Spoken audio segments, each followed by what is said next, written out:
আমরা যদি 8 ঘন্টা কাজ করি, আপনাদের ডিউটি কয় ঘন্টা? 12 ঘন্টা। ঘুম আসে না রাতে?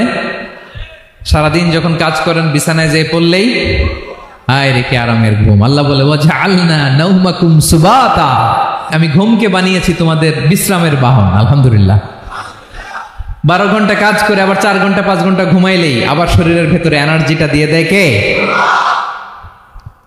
এবার আমাদের মাথায় প্রশ্ন জাগে, আল্লাহ তুমি চিরঞ্জীব, তুমি সব কিছু রক্ষণাবেক্ষণ করো, এত কাজ তুমি করো, এত কিছু তুমি দেখো, তোমার কি ক্লান্তি আসে না? তোমার কি ঘুম আসে না?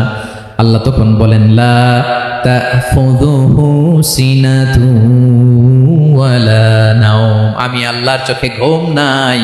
ঘুমের আগে যে তন্দ্রা, সে তন্দ্রাটাও আমি আল্লাহর নাই। নেভার স্লিপ নর স্লাম্বার ওভারটেক্স হিম। আল্লাহর ঘুম নাই, ঘুমের আগে যে তন্দ্রা আসে ওইটাও নাই।